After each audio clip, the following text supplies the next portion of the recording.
Hey everyone, कैसे हो आप सब। I hope you are fine. I Shanu, your PGT biology teacher, welcome back to another video. In this video we are going to talk about class 11th syllabus. Class 11th syllabus की अगर मैं बात करूं तो मैं एक टॉपिक करा चुकी थी आपको ह्यूमन रेस्पिरेटरी सिस्टम का। उसके आगे है mechanism of breathing. So start करते हैं हमारे लेक्चर को with the mechanism of breathing. देखिए मैकेनिज्म ऑफ ब्रीदिंग क्या होता है। देखिए we human being during breathing, we human being during breathing क्या करते हैं, O2 को तो इनहेल करते हैं एंड CO2 को एक्सहेल करते हैं। जब हम O2 को इनहेल करते हैं ना, तो इस पर्टिकुलर प्रोसेस को क्या कहा जाता है, इनहलेशन। इसके अलावा इसको इंस्पायरेशन भी कहा जाता है। सिमिलरली जब हम CO2 को एक्सहेल करते हैं ना, तो इस पर्टिकुलर प्रोसेस को एक्सलेशन कहा जाता है। इसके अलावा इसको एक्सपायरेशन भी बोला जाता है। क्या बताया मैंने कि we human being during breathing O2 को तो क्या करते हैं, इनहेल करते हैं, और CO2 को क्या करते हैं, एक्सहेल करते हैं। जब हम O2 को इनहेल करते हैं तो इस पर्टिकुलर प्रोसेस को क्या कहा जाता है, इनहेलेशन। इसके अलावा इसको और क्या कहा जाता है, इंस्पायरेशन भी। सिमिलरली जब हम CO2 को एक्सहेल करते हैं तो इस पर्टिकुलर प्रोसेस को क्या कहा जाता है, एक्सहेलेशन। इसके अलावा इसको हम और क्या बोलते हैं, एक्सपायरेशन। अब बात यह आती है कि ड्यूरिंग ब्रीदिंग जो O2 हम इनहेल करते हैं ना, वो O2 हमारी बॉडी में एंटर करता कैसे है। तो देखिए एल्वियोलाई के बाहर मौजूद पल्मोनरी वेसल में, एल्वियोलाई के बाहर बताऊंगी कि देखो लास्ट क्लास में हम यहां तक कवर कर चुके थे, एल्वियोलाई तक। अब ये पल्मोनरी वेसल भी कहां से आई वो मैं बताऊंगी। उससे पहले दो स्टेटमेंट बोलूंगी, वो ध्यान से सुननी है। देखिए एल्वियोलाई के बाहर मौजूद पल्मोनरी वेसल में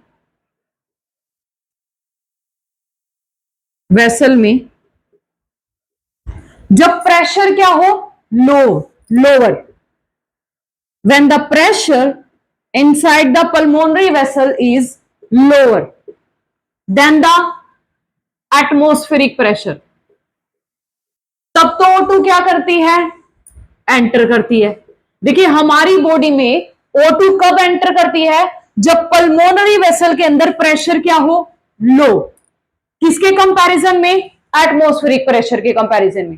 और जब एल्वियोलाई के बाहर मौजूद पल्मोनरी वेसल में प्रेशर क्या हो, ज्यादा, किसके कंपैरिजन में, एटमॉस्फेरिक प्रेशर के कंपैरिजन में। तब CO2 जो है वो क्या करती है, हमारी बॉडी से बाहर आती है। क्या बताया मैंने कि जब पल्मोनरी वेसल के अंदर प्रेशर क्या हो, लोअर हो, किसके कंपैरिजन में, एटमॉस्फेरिक प्रेशर के कंपैरिजन में, तब तो O2 जो है वो हमारी बॉडी में क्या करेगा, एंटर करेगा। और जब पल्मोनरी वेसल के अंदर प्रेशर क्या हो, हाई, किसके कंपैरिजन में, एटमॉस्फेरिक प्रेशर के कंपैरिजन में, तब हमारी बॉडी से CO2 जो है वो क्या होगा, बाहर आएगी। अब अगर हम बात करें इस पल्मोनरी के वेसल की कि ये पल्मोनरी वेसल कहां से आया, जैसे कि लास्ट क्लास में तो हमने क्या पढ़ा था, फेरिक्स, लैरिक्स, ट्रैकिया, फिर वो ट्रैकिया जैसे ही थोरेसिक कैविटी में रीच करता है तो किसके अंदर डिवाइड कर जाता है, टू स्मॉलर ट्यूब में। जो राइट साइड में होगा उसको हम क्या बोल देते हैं, राइट ब्रोंकाई, और जो लेफ्ट साइड में होता है उसको हम क्या बोल देते हैं, लेफ्ट ब्रोंकाई। फिर वो राइट और लेफ्ट ब्रोंकाई जो है इनसाइड द लंग्स किसके अंदर डिवाइड कर जाती है, मल्टीपल ब्रांचेस में, जिसको हम क्या बोलते हैं, bronchioles. And at the end of each bronchiole there is a small balloon like structure which is known as alveoli. ये हम लास्ट क्लास में पढ़ चुके थे। अगर मैं बात करूं इस पल्मोनरी वेसल की कि एल्वियोलाई के बाहर ये पल्मोनरी वेसल कहां से आई, तो उससे पहले ना हमें थोड़ा सा हार्ट समझना पड़ेगा। देखो अगर हम बात करें हम ह्यूमन बींग्स के हार्ट की, तो हम ह्यूमन बींग्स के हार्ट के ना टोटल 4 चैम्बर होते हैं। एक सेकंड में इसको रब कर देती हूं। हम ह्यूमन बींग्स के हार्ट के ना टोटल 4 चैम्बर होते हैं। एक सेकंड, हम ह्यूमन बींग्स के हार्ट के टोटल 4 चैम्बर होते हैं, जैसे कि right atrium, right ventricle, left atrium, left ventricle. ठीक है। सिमिलरली 4 ही क्या होते हैं, वेल्व्स होते हैं, जैसे कि ये हो गया ट्राइकस्पिड वेल्व और ये हो गया बाइकस्पिड वेल्व। क्लियर है। हर एक चैम्बर का अपना पर्टिकुलर गेट होता है। हम ह्यूमन बींग्स के हार्ट के टोटल 4 चैम्बर होते हैं, right atrium, right ventricle, left atrium और लेफ्ट वेंट्रिकल। सिमिलरली 4 ही क्या होते हैं, वेल्व्स होते हैं। हर एक चैम्बर का अपना पर्टिकुलर गेट होता है, जैसे कि राइट आर्ट्रियम के पास क्या होता है, ट्राइकस्पिड वेल्व, लेफ्ट आर्ट्रियम के पास क्या होता है, बाइकस्पिड वेल्व। इसके अंदर किसका गेट ओपन होता है, पल्मोनरी आर्टरी का पल्मोनरी वेल्व। इसके अंदर किसका गेट ओपन होता है, पल्मोनरी आर्टरी का पल्मोनरी वेल्व। और इसके अंदर किसका गेट ओपन होता है, एओर्टा का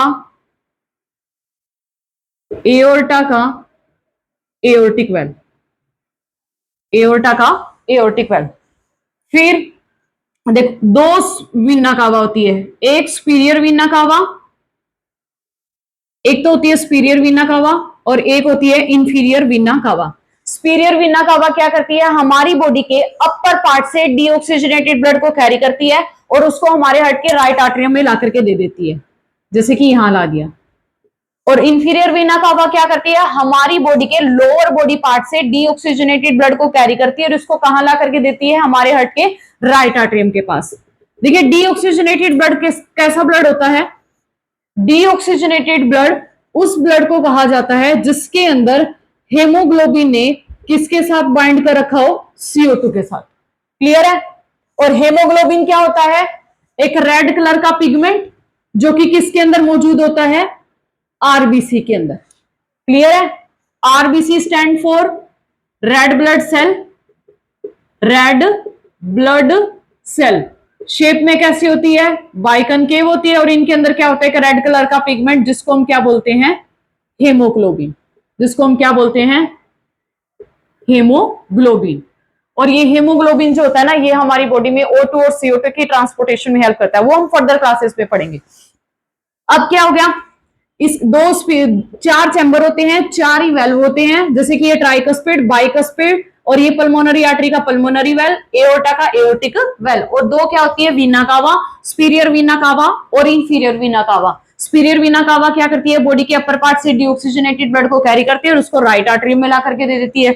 इंफीरियर वीना कावा क्या करती है, हमारी बॉडी के लोअर बॉडी पार्ट से डीऑक्सीजनेटेड ब्लड को कैरी करती है और उसको हमारे हार्ट के राइट आर्टरियम के पास ला करके दे देती है। फिर वो सारा का सारा ब्लड यहां से कहां मूव कर जाता है, राइट वेंट्रिकल में, और राइट वेंट्रिकल से वो सारा का सारा ब्लड यहां से होता हुआ कहां जाता है, पल्मोनरी आर्टरी से होता हुआ कहां जाएगा, लंग्स में। कहां जाता है, लंग्स में। और लंग्स में क्या मौजूद होती है, यहां जो वापिस है, लंग्स में क्या मौजूद होती है, एल्वियोलाई। और उन एल्वियोलाई में क्या होगा, O2। तो ये पल्मोनरी वेसल क्या करेगी, जैसे ही डीऑक्सीजनेटेड ब्लड को लेकर के हमारे लंग्स के पास गई और लंग्स में क्या मौजूद है, एल्वियोलाई। तो ये हेमोग्लोबिन जो डीऑक्सीजनेटेड ब्लड लेकर के गया था ना, डीऑक्सीजनेटेड ब्लड कैसा ब्लड होता है जिसमें हेमोग्लोबिन ने किसके साथ बाइंड कर रखा हो, CO2 के साथ। तो ये हेमोग्लोबिन जैसे ही CO2 को लेकर के यहां लंग्स में एल्वियोलाई के पास पहुंचता है ना, तो CO2 के साथ तो बॉन्ड ब्रेक कर लेता है और इस O2 के साथ क्या कर लेता है, बॉन्ड फॉर्म कर लेता है। तो ये CO2 जो है वो फ्री होगी, ये तो एंटर कर जाती है एल्वियोलाई में और फिर ये O2 के साथ कंबाइन कर जाता है और इस तरीके से जो डीऑक्सीजनेटेड ब्लड है वो किसके अंदर कन्वर्ट हो गया, ऑक्सीजनेटेड में। फिर वो ऑक्सीजनेटेड ब्लड पल्मोनरी वेन लेकर के कहां जाती है, पल्मोनरी वेन लेकर के कहां जाती है, लेफ्ट आर्टरियम के पास। फिर वो लेफ्ट आर्टरियम से कहां एंटर करता है, लेफ्ट वेंट्रिकल में। और लेफ्ट वेंट्रिकल से वो लेफ्ट वेंट्रिकल में किसका गेट ओपन होता है, एओर्टा का एओर्टिक वेल्व। तो वो सारा का सारा ब्लड एओर्टा के अंदर एंटर कर जाएगा और एओर्टा इन टर्न किसको प्रोवाइड कर देती है, आर्टरीज को। और फिर आर्टरीज उस ब्लड को लेकर के कहां जाती है, बॉडी के टिश्यूज के पास, बॉडी के टिश्यूज के पास।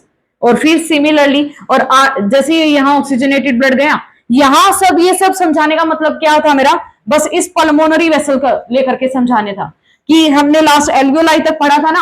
अब मैं क्या बता रही थी कि एल्वियोलाई के बाहर मौजूद पल्मोनरी वेसल, अब पता लगा कि पल्मोनरी वेसल कहां से आई, ये रही, हार्ट से आती है। हार्ट से पल्मोनरी आर्टरी जो है वो डीऑक्सीजनेटेड ब्लड को लेकर के यहां गई, और पल्मोनरी वेन जो वो इससे लेकर के ऑक्सीजनेटेड ब्लड को लेकर के यहां गई। तो ये वेसल पता लगा कि कहां से आती है। तो जब इस पल्मोनरी वेसल के अंदर प्रेशर क्या होता है, low as compare to the atmospheric pressure, तब तो O2 क्या करती है, एंटर करती है। और जब इस पल्मोनरी वेसल के अंदर प्रेशर क्या हो, हाई, किसके कंपैरिजन में, एटमॉस्फेरिक प्रेशर के कंपैरिजन में, तो उस दौरान CO2 जो हमारी बॉडी से क्या होगा, बाहर आएगा। अब हम समझते हैं कि इनके अंदर ये प्रेशर जो है वो लो हुआ कैसे, और उसके अंदर वो प्रेशर जो है हाई हुआ कैसे।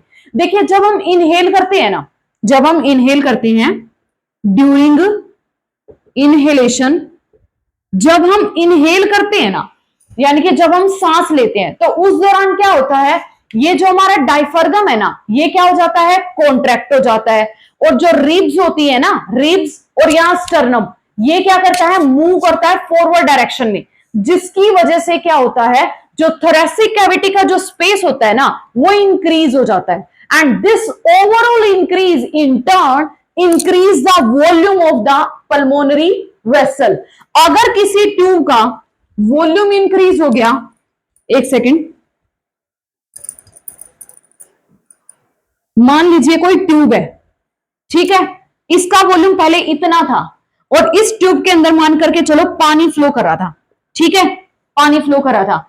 जब अगर मैं इस ट्यूब का वॉल्यूम इंक्रीज कर देती हूं, माना पहले इतना था, अब मैंने बढ़ा करके इतना कर दिया, तो अब इसके अंदर से जो फ्लो, पानी फ्लो कर रहा है, अब उसके ऊपर प्रेशर क्या लगेगा, कम लगेगा, कम लगेगा। सिंपल सी बात है, अगर किसी ट्यूब का वॉल्यूम अगर मैं इंक्रीज करूंगी, वॉल्यूम अगर मैं इंक्रीज करूंगी, तो उसके अंदर से फ्लो कर रही चीज पर प्रेशर क्या लगेगा, लो, प्रेशर लोअर लगेगा।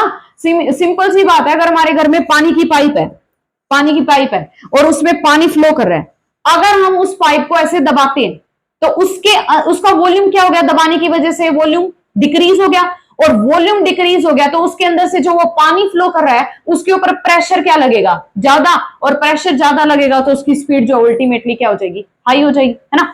तो क्या बताया, जब हम इनहेल करते हैं ना, यानी कि जब हम सांस अंदर लेते हैं, तो उस दौरान डायफ्रागम जो है वो क्या हो जाता है, कॉन्ट्रैक्ट हो जाता है।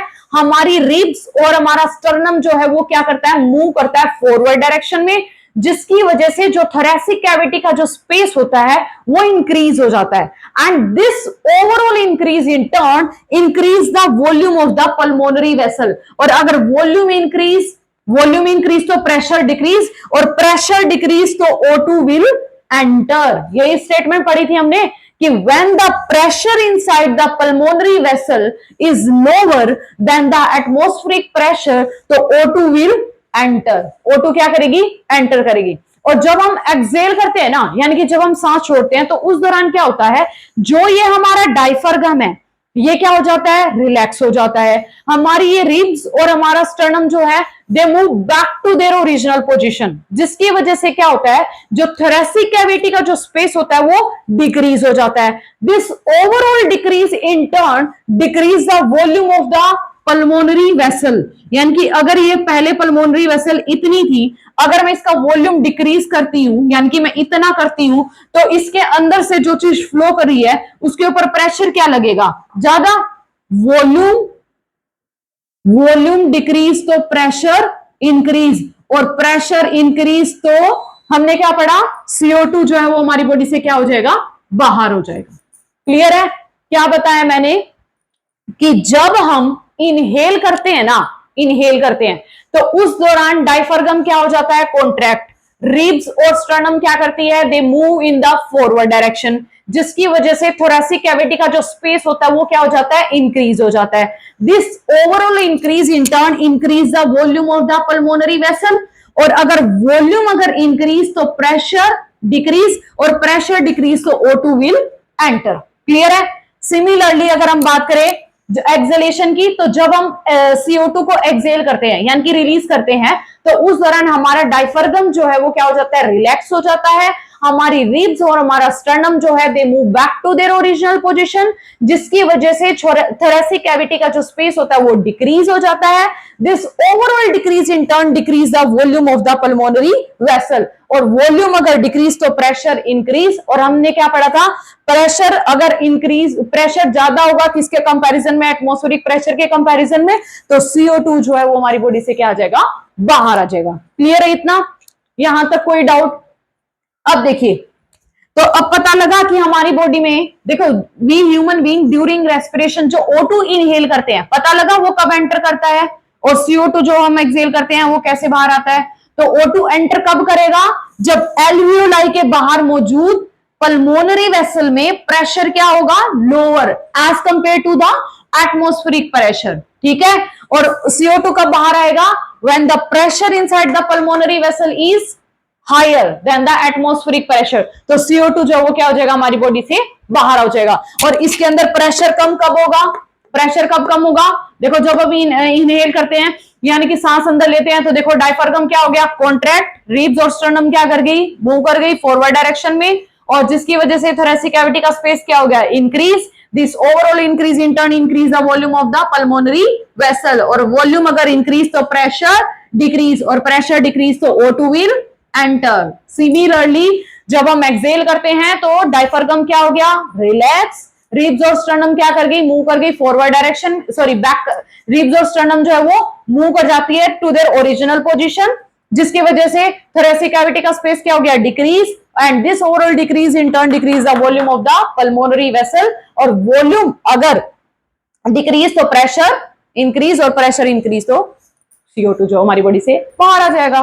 बस देख, ये तो था मैकेनिज्म ऑफ ब्रीदिंग। देखो अगर हम बात करें एक हेल्दी इंडिविजुअल की, तो एक हेल्दी पर्सन जो होता है ना, वो 1 मिनट में, अगर हम बात करें एक हेल्दी इंडिविजुअल की, तो एक हेल्दी इंडिविजुअल जो होता है ना, एक हेल्दी पर्सन जो होता है ना, वो 1 मिनट में, 1 मिनट में 12 से 16 बार ब्रीद करता है। 12 से 16 टाइम क्या करता है, ब्रीद करता है। और एक बारी में जितना वॉल्यूम एयर का वो इनहेल और एक्सहेल करता है ना, यानी कि इन और आउट करता है, that is the 500 ml, that is the 500 ml। क्या बताया मैंने कि एक हेल्दी इंडिविजुअल जो होता है वो 1 मिनट में 12 से 16 टाइम क्या करता है, ब्रीद करता है। और एक बारी में, उस 1 मिनट में अगर एक बारी की बात करूं ना, तो एक बारी में जितना वॉल्यूम एयर का इनहेल करता है और एक्सहेल करता है वो कितना होता है, 500 ml। अगर एक बारी में 500 ml है तो 12 से 16 बारी में कितना होगा, 12 इंटू 500 एंड 16 इंटू 500, तो कितना हो गया, 6000 और 8000 ml। ये आ गया 1 मिनट का। क्लियर है? क्या बताया मैंने कि एक हेल्दी इंडिविजुअल जो होता है वो 1 मिनट में कितने टाइम्स ब्रीद करता है, 12 से 16 टाइम। और एक बारी में, इस 12 से 16 टाइम में अगर मैं एक बारी की बात करूं ना, तो जितना वॉल्यूम एयर का इन्वॉल्व होता है वन टाइम में वो कितना होता है, 500 ml। और अगर मैं बात करूं 12 या 16 की, तो 12 इंटू 500 कितना हो गया, 6000, एंड 16 इंटू 500 कितना हो गया, 8000 ml। तो ये वॉल्यूम जो है किसका आ गया, पर मिनट का, यानी कि 1 मिनट का। तो 1 मिनट में जितना वॉल्यूम एयर का एक हेल्दी इंडिविजुअल इन और आउट करता है ना, उस 1 मिनट के वॉल्यूम को क्या बोला जाता है, एक टर्म यूज की जाती है जिसको हम बोलते हैं टाइडल वॉल्यूम। इसको हम क्या बोलते हैं, tidal volume. Not only there is a single volume, there are many other respiratory volumes also. तो स्टार्ट करते हैं with the respiratory volume also. Sorry.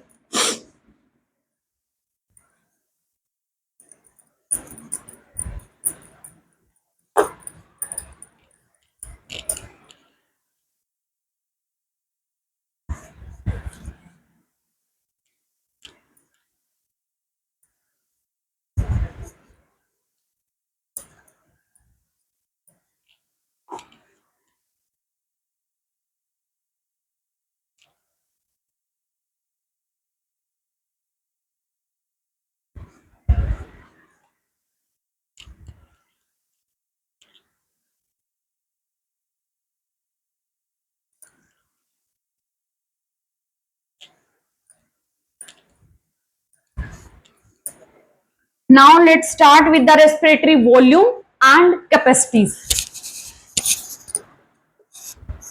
Respiratory volume and capacities. तो सबसे पहला है टीवी। सबसे पहला है TV. TV stands for tidal volume. TV stand for tidal volume. और टाइडल वॉल्यूम क्या होता है? ये वो वॉल्यूम होता है एयर का जो एक हेल्दी इंडिविजुअल 1 मिनट में इनहेल और एक्सहेल करता है।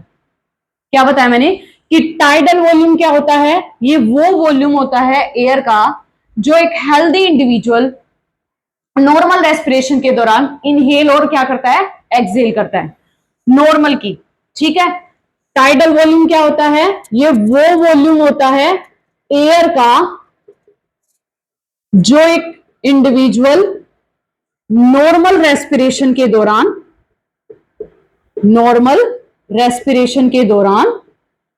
इनहेल और एक्सहेल करता है। और एक हेल्दी इंडिविजुअल नॉर्मल रेस्पिरेशन के दौरान कितना इनहेल और एक्सहेल करता है? अगर मैं एक बारी की बात करूं तो एक बारी में तो कितना हो गया? 500 ml। और हमें पता है एक हेल्दी इंडिविजुअल जो होता है वो एक बारी में 1 मिनट में कितनी बार इनहेल और एक्सहेल करता है? 12 से 16 टाइम। हाँ, तो अगर एक बारी में 500 ml है तो 12 से 16 टाइम में कितना हो जाएगा? 12 इंटू 500 एंड 16 इंटू 500 तो कितना हो गया? 6000 टू 8000 ml। क्लियर है? तो इसे हम क्या बोलेंगे? Tidal volume. On the other and if you talk about IRV, IRV जो है it stand for inspiratory reserve volume. Inspiratory reserve volume. देखिए इंस्पायरेटरी रिजर्व वॉल्यूम क्या होता है? ये वो एडिशनल वॉल्यूम होता है एयर का जो एक इंडिविजुअल फोर्सफुली इंस्पायर कर सकता है। क्या बताया मैंने? देखिए नॉर्मल रेस्पिरेशन के दौरान हम क्या करें भाई? सांस ले रहे हैं और छोड़ रहे हैं, बस नॉर्मल के दौरान तो यही है कि O2 इनहेल किया, CO2 एक्सहेल किया। जब हम कभी कभी नहीं करते ऐसे धक्के से ऐसे इनहेल करते हैं तो that additional volume of air जो एक इंडिविजुअल फोर्सफुली इंस्पायर करता है, that is the IRV। IRV क्या होता है? Inspiratory reserve volume. ये वो वॉल्यूम होता है एयर का, ये वो वॉल्यूम होता है एयर का जो एक इंडिविजुअल क्या कर सकता है? फोर्सफुली इंस्पायर कर सकता है। क्लियर है? फोर्सफुली इंस्पायर कर सकता है। यूजुअली हम नॉर्मली जब हम इनहेल और एक्सहेल करें that is the tidal volume, और जब हम ऐसे धक्के से ऐसे इनहेल करें that is the inspiratory reserve volume. और जब हम ऐसे सांस छोड़ा और फिर उसके बाद ऐसे धक्के फोर्स लगा करके अगर हम एक्सहेल करें ना तो वो किसके अंदर आता है? ERV। One is TV, second one is IRV, third one is the ERV. ERV stand for expiratory reserve volume. Expiratory reserve volume क्या होता है? ये वो वॉल्यूम होता है एयर का, ये वो वॉल्यूम होता है एयर का जो एक इंडिविजुअल फोर्सफुली क्या कर सकता है? एक्सपायर कर सकता है। फोर्सफुली क्या कर सकता है? एक्सपायर कर सकता है। ठीक है। अगर मैं बात करूं कि कितना वॉल्यूम एक्सपायर कर सकता है तो ये तो होता है 500। ठीक है। इस 500 में 500 और ऐड कर दो, कितना हो गया?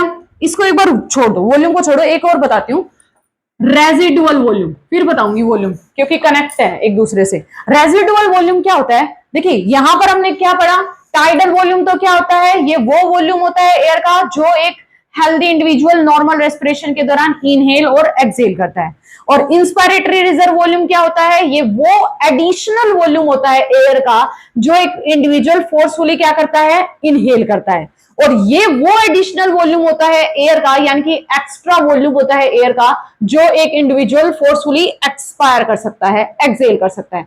अब फोर्सफुली एक्सपायर करने के बाद जो वॉल्यूम एयर का अभी भी उस इंडिविजुअल के लंग्स में रह गया, उस रिमेनिंग वॉल्यूम ऑफ एयर को जो लंग्स में फोर्सफुली एक्सपायर करने के बाद रह गया, उस वॉल्यूम को हम क्या बोलते हैं? Residual volume. Residual volume, RV stand for residual volume, it stand for residual volume.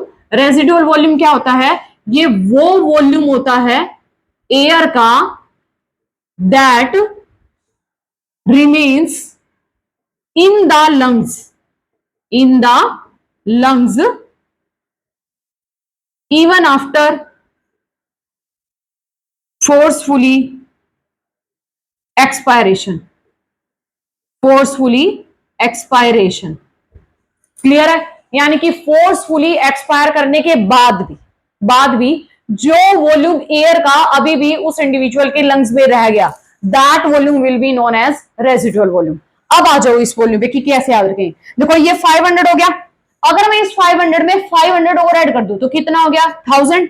तो ये कितना होता है? 1000 से 1100 ml, और ये होता है 1100 से 1200 ml, और ये होता है, देखो ये 500 था, अगर मैं इसके आगे 2 और ऐड कर दूं तो ये क्या बन जाएगा? 2500। तो ये हो गया 2500, और इसमें अगर मैं 500 और ऐड कर दूं तो कितना हो गया? 3000। ठीक है, 2500 और 3000। क्लियर है? अब देखो, अगर मैं इसको रिवाइज करूं तो रिवाइज कराऊं तो क्या हो गया? टीवी क्या हो गया? ये वो वॉल्यूम होता है एयर का जो हम नॉर्मली बैठे बैठे इनहेल और एक्सहेल करते हैं। ठीक है, और जब हम बैठे बैठे फॉर एग्जांपल ऐसे धक्के से इनहेल करें, that additional volume will come under the inspiratory reserve volume. अगर हम ऐसे ही धक्के नॉर्मली बैठे बैठे अगर हम नॉर्मल इनहेल और एक्सहेल तो कर ही रहे थे, अगर हम फोर्सफुली इनहेल कर रहे हैं तो वो एडिशनल वॉल्यूम तो क्या कहलाएगा? IRV, यानी कि इंस्पायरेटरी रिजर्व वॉल्यूम। अगर हम ऐसे ही बैठे बैठे नॉर्मल रेस्पिरेशन के अलावा अगर हम फोर्सफुली एक्सहेल करते हैं तो वो जो फोर्सफुली एक्सहेल कर रहे हैं, that additional volume will be called ERV। और फोर्सफुली एक्सहेल करने के बाद भी अभी भी जो वॉल्यूम एयर का लंग्स में रह गया इंडिविजुअल के, उस वॉल्यूम को हम क्या बोलेंगे? Residual volume. क्लियर है? नेक्स्ट है इंस्पायरेटरी कैपेसिटी। कर दो रब इसको। नेक्स्ट आता है इंस्पायरेटरी कैपेसिटी। इंस्पायरेटरी कैपेसिटी क्या होता है? नाम से ही पता लग रहा होगा कि एक इंडिविजुअल के अंदर कितनी कैपेसिटी है एयर को अंदर लेने की। हाँ, अब हम पढ़ेंगे इंस्पायरेटरी कैपेसिटी, एक्सपायरेटरी कैपेसिटी और फंक्शनल रेजिडुअल वॉल्यूम।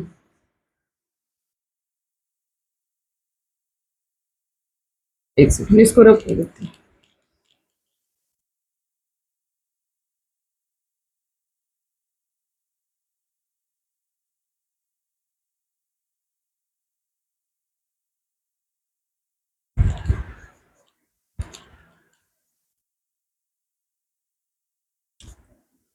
नेक्स्ट आता है इंस्पायरेटरी कैपेसिटी। इंस्पायरेटरी कैपेसिटी, तो इंस्पायरेटरी कैपेसिटी क्या होता है? जैसे कि नाम से ही पता लग रहा होगा, कैपेसिटी कि एक इंडिविजुअल में कितनी कैपेसिटी है एयर को अंदर लेने की, फिर वो चाहे नॉर्मल हो और फिर वो चाहे फोर्सफुली हो।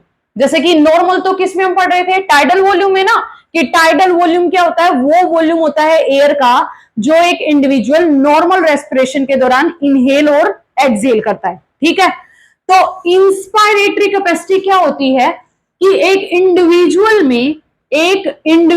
में कितनी कैपेसिटी है एयर को अंदर लेने की, फिर वो चाहे नॉर्मल हो, फिर वो चाहे फोर्सफुली हो, नो मैटर। फिर वो चाहे फोर्सफुली हो। क्लियर है? लेकिन ये काम जो है कब, किसके कंटेक्स्ट में? After normal expiration. Inspiratory capacity क्या होती है कि नॉर्मल एक्सेल करने के बाद, यानी कि नॉर्मल CO2 छोड़ने के बाद एक इंडिविजुअल में कितनी कैपेसिटी है एयर को अंदर लेने की। क्लियर है? फिर वो चाहे नॉर्मल हो, यानी कि टीवी वाला वॉल्यूम हो, टाइडल वॉल्यूम वाला, या फिर फोर्सफुली हो, यानी कि IRV हो, इंस्पायरेटरी रिजर्व वॉल्यूम। क्लियर है? नेक्स्ट आता है एक्सपायरेटरी कैपेसिटी।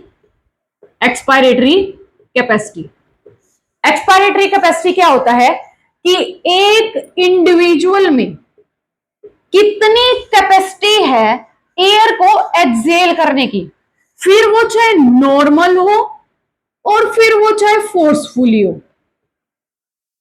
यानी कि नॉर्मल तो किसके अंदर इन्वॉल्व थी? टाइडल वॉल्यूम में, और फोर्सफुली किसके अंदर इन्वॉल्व थी? ERV में। हाँ, और किसके कंटेक्ट, किसके, ये काम किसके बाद? After normal inspiration. देखो एक्सपायरेटरी कैपेसिटी क्या होती है कि नॉर्मल इनहेल करने के बाद, नॉर्मल CO2 लेने के बाद अब एक इंडिविजुअल में कितनी कैपेसिटी है CO2 को बाहर करने की, फिर वो चाहे नॉर्मल हो और फिर वो चाहे फोर्सफुली भी हो। और नॉर्मल तो किसके अंदर इन्वॉल्व थी? टाइडल वॉल्यूम में, और फोर्सफुली किसके अंदर थी? ERV के अंदर। क्लियर है? नेक्स्ट आता है functional residual volume. Functional residual volume क्या होता है कि नॉर्मल एक्सपायर करने के बाद कितना वॉल्यूम अभी भी एयर का लंग्स के अंदर रह गया। क्या बताया? देखो एक हमने पढ़ा रेजिडुअल वॉल्यूम। रेजिडुअल वॉल्यूम क्या होता है कि वो वॉल्यूम एयर का that remain in the lungs even after forcefully expiration, कि आपने फोर्स लगा करके एक्सपायर कर दिया, स्टिल फिर भी अभी भी उस इंडिविजुअल के अंदर, उस इंडिविजुअल के लंग्स के अंदर अभी भी एयर है। तो जितना वॉल्यूम एयर का एक इंडिविजुअल के अंदर रह जाता है, लंग्स के अंदर रह जाता है इवन आफ्टर फोर्सफुली एक्सपायरेशन, वो तो किसके अंदर हो गया? Residual volume. रेजिडुअल वॉल्यूम क्या होता है कि फोर्सफुली एक्सपायर करने के बाद भी जो वॉल्यूम एयर का लंग्स के अंदर रह गया। और फंक्शनल रेजिडुअल वॉल्यूम क्या होता है? वो वॉल्यूम एयर का जो एक इंडिविजुअल के लंग्स के अंदर रह जाता है, किसके बाद? After normal expiration. वो तो था फोर्सफुली एक्सपायर करने के बाद, कि फोर्सफुली एक्सपायर करने के बाद कितना वॉल्यूम एयर का लंग के अंदर रह गया। फंक्शनल रेजिडुअल वॉल्यूम क्या होता है? वो वॉल्यूम एयर का जो एक इंडिविजुअल के लंग में रह जाता है, किसके बाद? नॉर्मल एक्सपायरेशन के बाद। ये वो वॉल्यूम होता है एयर का that remains in the lungs of an individual after the normal expiration, after the normal expiration। Clear है? नेक्स्ट आता है vital capacity. Vital capacity, vital capacity क्या होता है? वाइटल कैपेसिटी जो है इंस्पायरेटरी कैपेसिटी और एक्सपायरेटरी कैपेसिटी, इन दोनों का कॉम्बिनेशन, इन दोनों का कॉम्बिनेशन है। लेकिन बात तो ये दोनों ही है, बात तो इन दोनों की होगी, लेकिन वहां पर वाइटल कैपेसिटी में ये बात जो है वो किसके कंटेक्स्ट में करी जाएगी?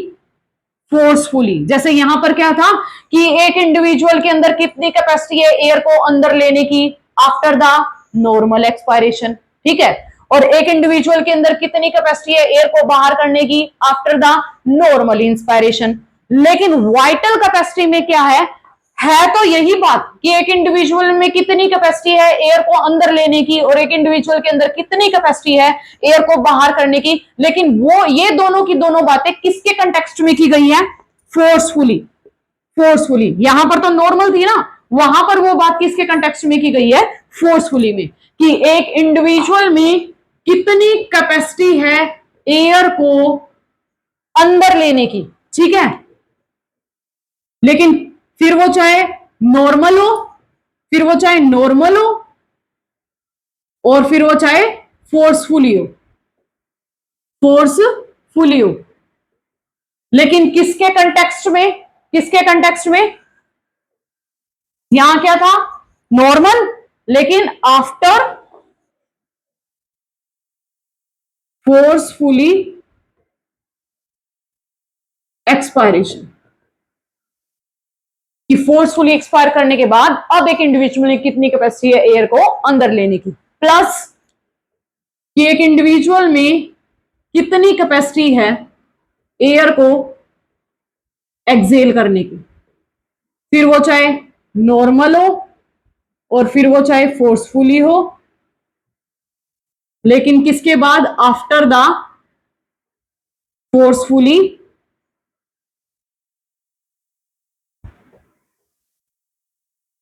इंस्पायरेशन, ठीक है। एक रह गया last, that is the total lung capacity. Total lung capacity जो है वो किसके बारे में बताता है? It tells us about the volume of air that remain in the lungs eight the end of forcefully inspiration. So if अगर आपको वीडियो पसंद आया हो तो वीडियो को लाइक कीजिएगा, चैनल को सब्सक्राइब कीजिएगा और वीडियो को शेयर कीजिएगा। So thank you.